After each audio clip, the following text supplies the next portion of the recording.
इसी तरह से बिदात के नुकसानात में से एक बहुत अहम नुकसान ये कि बिदात से दीन के अंदर मनमानी पैदा होती। आदमी अपने एतबार से अमल करता है, कुरान और हदीस को नजरअंदाज कर देता है। आप मिसाल ले लीजिए, फर्ज नमाज में सूरह फातिहा पढ़ना लाजमी है, जरूरी है।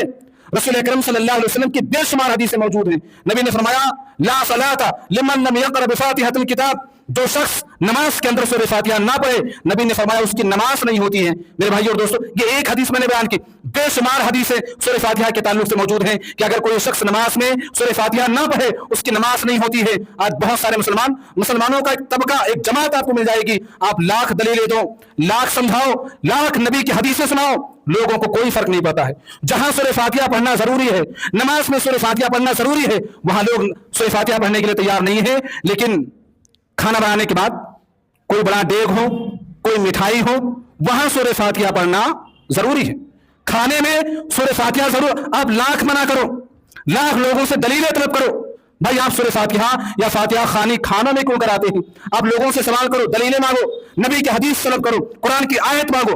लोग ना तो देंगे, ना तो समझाएंगे, ना तो बतलाएंगे, और न इससे दूर होंगे। लिहाजा बिदात का एक बहुत अहम मनफी पहलू यह है कि जहां बिदात आती है, जिस कौम के अंदर बिदात आती है, वहां के लोगों में दीन के तई मनमानी पैदा हो जाती है, मनमानी का मिजाज पैदा हो जाता है।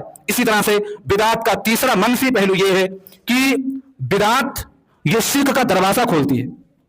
धीरे धीरे आदमी बिदात करते करते करते करते वो शिर्क के अंदर मुलविस हो जाता है। आप देखें अपने समाज के अंदर जो लोग बिदात अंजाम देते हैं, बिदातों को जो खुल्लम खुल्ला अंजाम देते हैं, आप कहीं ना कहीं उनको देखेंगे वो शिर्किया आमाल भी करते हैं, वो शिर्क भी करेंगे। रसूल अकरम सल्लल्लाहु अलैहि वसल्लम ने मिसाल दी हजरत नूह अलैहिस्सलाम की कौम की। हजरत नूह अलैहिस्सलाम की कौम से शिर्क का आगाज हुआ। सबसे पहले जिस कौम ने शिर्क को अंजाम दिया वो हजरत नूह अलैहिस्सलाम की कौम थी। लेकिन सबसे पहले शिर्क को अंजाम नहीं दिया था, कौम नूह सबसे पहले बिदात को अंजाम दिया। हजरत नूह अलैहिस्सलाम के जमाने में 5 लोग बहुत मशहूर थे, बहुत नेक और मुत्तकी लोग थे। कुरान करीम सूरह नूह के अंदर उनका तस्करा है। वद, यगूस, यऊक, नस्र, सुवा, ये 5 लोग थे, बड़े अच्छे लोग थे, बड़े मुत्तकी और वली लोग थे।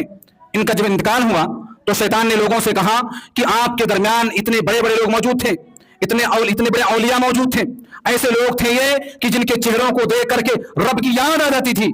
एक काम करो, कुछ नहीं तो कम से कम इनकी मूर्तियां ही बना लो, इनकी मूर्तियां ही बना लो, इनके मुजस्समे बना लो। कौम नूह ने सबसे पहले बिदात का अंजाम किया। सबसे पहले कौम नूह ने उनकी मूर्तियां बनाई, उनके मुजस्समे बनाए, और मुजस्समों को बनाने के बाद शिर्क नहीं किया। बिदात करने के बाद, बिदात यानी एक नेक का, एक नया काम, दीन के अंदर एक